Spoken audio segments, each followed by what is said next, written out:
First one. Leaves the cap off of the toothpaste tube. Oh, I hate that.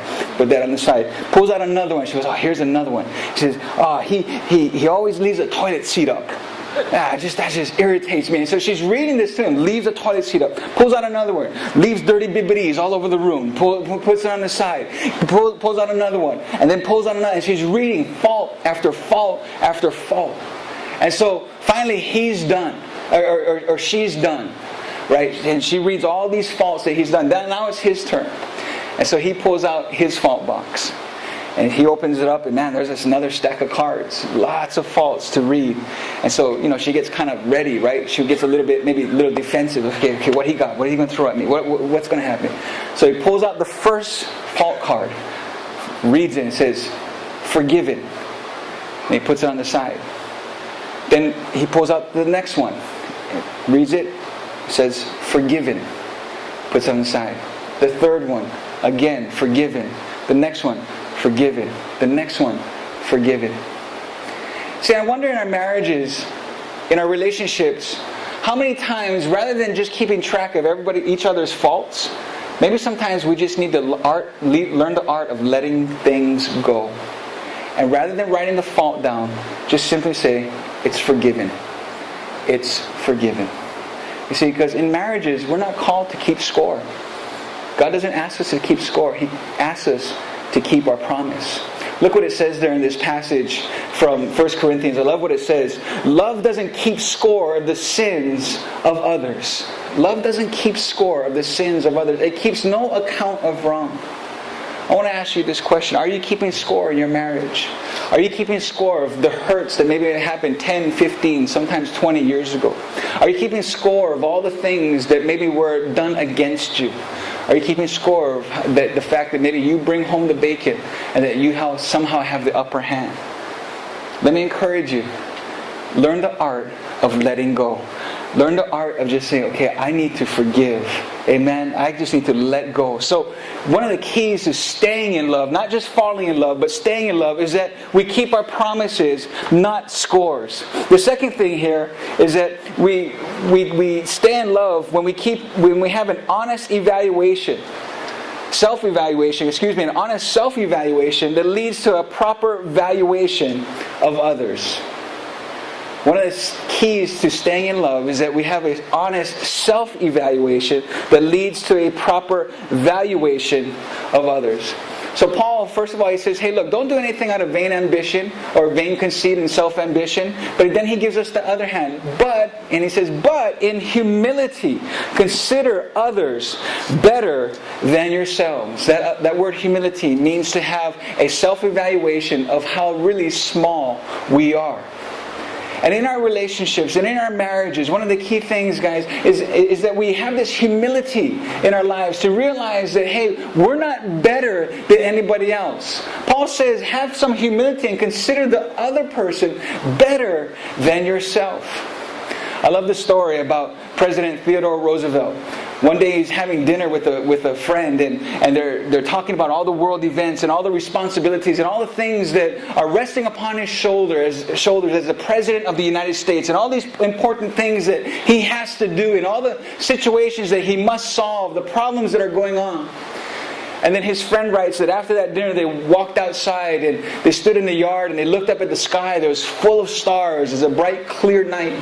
And they looked for the constellation Pegasus, and at the corner of this constellation is this really kind of bright light. And he said that Theodore Roosevelt would always look for that one light because he would recite this. Once he found that light in the constellation, he would recite this, and I'll read it to you. It says, that is a spiral galaxy in Andromeda. It is as large as our Milky Way. It is one of 100 million galaxies. It consists of 100 billion suns, each larger than our sun. Then Roosevelt, his friend writes, would grin and say, now I think we're small enough. Let's go to bed. And I love that because here's Roosevelt. He's the President of the United States, pretty important guy. But to get some perspective on his life, to get some proper self-evaluation, he goes outside and he looks at how big the galaxy is. He looks at how big the universe is. And he realizes, man, how small I am in comparison to everything else that's around me. You see, when we have a proper self-evaluation, what we lay aside is a sense of entitlement. Is a sense that, oh, I deserve this. I deserve to be treated this way. I deserve to have it my way. As many times we walk into a marriage with the understanding, or maybe with the preconceived notion, that we deserve certain things. But in reality, if we would have a proper self-evaluation, evaluate ourselves correctly, and with an attitude of humility, then all of a sudden, with that honest self-evaluation comes a proper valuation of others. Paul says, consider the other person more important than yourself. Consider that other person as valuable, more valuable than yourself. To treat that person with value. Do we treat our spouses with value? Do we treat them with value? Do we speak to them, to our spouses, with value? The language that we use, the tone that we use, do we speak to them as if they were valuable? Sometimes we treat our cars better than our spouses. Sometimes we might be guilty of treating our possessions better than our husband or our wives. And we put more effort into a painted piece of metal with 4 rubber tires than somebody that God has gifted us with as our spouse. How do you value? Do you value the ideas and opinions of your spouse, of your husband or your wife? Do you put a value on them? Do you see them as better than you? Now I realize that some of you are in here and in your mind you're kind of pushing back and you say, you know what, Pastor Mike, they don't deserve it. They don't deserve to be treated like that. You know what they did to me? You know what? Yeah, you know what? They don't deserve it. I deserve it. They don't deserve it. And you know what I would say to you? I would say, you're right. They don't deserve it. But neither do you.